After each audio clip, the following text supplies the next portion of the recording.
Autre question.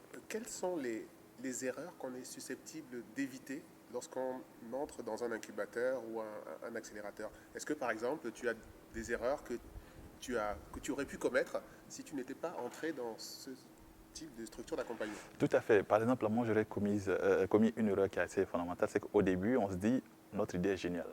Je fais worldwide, je fais sur l'ensemble du continent. C'est génial. On n'est pas très structuré. On fait un peu tout. Donc là, en entrant dans un incubateur, il y a de vraies questions qu'on pose. On ne donne pas forcément la solution. On pose les questions. Ok, tu veux faire 10 pays à la fois. Comment tu vas les faire? Est-ce que tu as les ressources? Est-ce que tu as les personnes clés? Comment tu vas les faire? Donc ça te permet toi de réfléchir, de maturer vêtements pour dire, ok, est-ce que c'est ce qu'il faut que je fasse? Premier sujet. Deuxième sujet, il y a des erreurs également aussi qu'on montrait. Une association, pour moi, c'est évident. Hein. Je rencontre un ami, on s'assoit, super, ça passe bien. Maintenant, l'incubateur, on va dire, ok, au moment où vous êtes content, mais pensez aussi, si le jour, ça ne va pas bien, est-ce que vous avez réfléchi à cela? Non. C'est mon ami, on se connaît depuis 20 ans. Mais oui.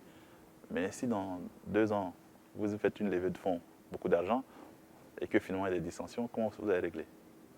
Ah, ça, je n'ai pas pensé à ça. Donc, ce sont des éléments que j'ai intégrés très vite, mais sinon, je n'aurais pas forcément regardé. Pour moi, voilà, on y va, et puis on verra. Bon. Dans l'incubateur, il y a des questions qu'on vont te poser, il y a des éléments qui vont te permettre de faire une remise en question, de préparer la suite. Voilà. Donc ça, ce sont des erreurs, par exemple, moi, j'aurais fait facilement. En termes d'association, c'était facile à faire. Tu vois. Ensuite, en termes de déploiement, on a la belle idée, on dit, ouais, super, dans 2 ans, On ça dit que va partout. l'idée n'a pas beaucoup de valeur.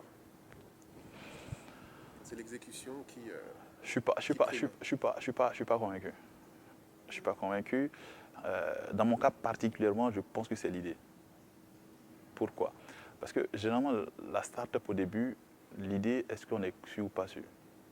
La première personne qu'un start-upper doit convaincre, c'est lui-même. Ce n'est pas un investisseur, ce n'est pas un associé, c'est d'abord lui-même. Parce qu'il y a des jours où on se lèvera et puis on dit l'idée, non, c'est complètement à côté de la plaque. Ou bien vous allez rencontrer des gens qui disent, mais attends, votre idée, c'est nul, quoi. C'est quoi ce truc, ça ne marche pas. C'est dire, ah ben finalement, puisqu'on n'est pas convaincu vous-même de votre idée. Est-ce que tu as eu des objections lorsque tu as eu cette idée? Est-ce que voilà, tu as eu des objections autour de toi? Comment ça se passe? Oui, tout à fait, tout à fait. Il y a deux types. Il y a deux types d'objections. Il y a des gens qui ont dit, ah mais génial, j'ai pas pensé à ça. Je me rappelle très bien de mon entretien quand je rentrais à l'incubateur HEC, le jury. Quand je suis arrivé, j'ai fait mon pitch. Il y avait les 3 personnes. J'ai dit, ok, je vous propose quelque chose. J'aimerais partir c'était Mbeya en Tanzanie.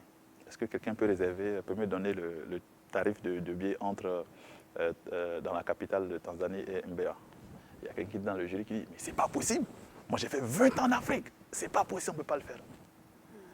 Il a vite compris le problème.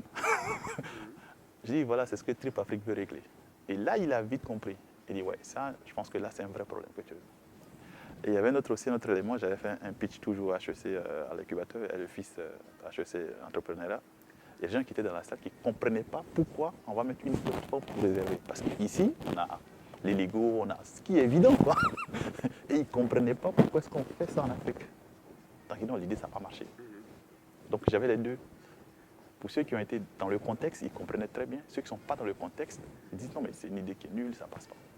Voilà. Donc, là, ta start-up est une start-up africaine. Quel conseil tu pourrais donner aux jeunes entrepreneurs africains qui se lancent et qui n'ont pas la chance de pouvoir être accompagnés comme toi? Je pense que déjà, il y a un premier accompagnement qui est, entre guillemets, facile à faire. C'est la première étape que j'ai définie. Essayez de rencontrer des personnes de ressources avec qui vous allez échanger. Vous allez tester.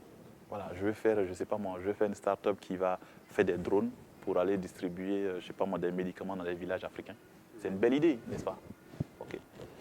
Je suis peut-être un bon développeur. Mais est-ce que le sang, on peut le déplacer comme ça s'il y a le soleil qui est à 35 degrés? Ah, j'ai pas pensé à ça. Je suis un bon développeur, mais la conservation du sang, ce n'est pas un développeur qui va me donner la réflexion là-dessus. Donc, quelles sont les personnes qui sont dans le domaine que je vais rencontrer? Je ne sais pas moi, le spécialiste du sang au Cameroun ou en Côte d'Ivoire, j'en sais rien. S'il vous plaît, est-ce que je peux vous rencontrer? J'ai une problématique comme ça, je vais le placer. Quels sont les problèmes que vous voyez dessus? Très vite, il va vous soulever des éléments que vous n'avez pas vus. Mais comment vous allez conserver le sang? Ah, vous allez prendre une poche comme ça et sur 30 km? Ah non, je n'ai pas pensé à ça. Donc, il y a peut-être l'espace frigorifique. Donc, ça va définir le poids que peut supporter par exemple votre drone. Donc ça va vous amener à poser des questions. Premier sujet. Deuxième sujet, la législation. Est-ce que dans le pays concerné, est-ce que c'est autorisé d'utiliser le drone pour survoler des espaces habitables? Je ne sais pas. Je vais rencontrer des personnes qui sont dans le domaine du drone, qui sont des expérimentés, et je vais échanger. Tu vois, ça, ce n'est pas des incubateurs. Mais pour moi, cet accompagnement-là, il est important. Quand on échange avec la personne sent que vraiment on a quelque chose à apporter. On lui pose la question, est-ce que vous pouvez être dans mon board pour, ne serait-ce que, vous êtes très occupé, hein, c'est sûr, mais c'est une fois tous les trimestres, ça ne gêne pas, je pourrais quand même vous apporter des questions. Right. Donc bien s'entourer. Pour moi, c'est fondamental. Ceux qui ont de l'expérience, c'est bien. Mais quand ce sont les nouveaux, honnêtement, je ne dis pas que c'est peut-être la formule magique, hein, mais je pense que c'est l'élément clé. Merci Adama Voilà. pour cette conclusion. Pas de souci. Merci infiniment. D'accord, je suis ravi aussi d'avoir apporté ça. Merci.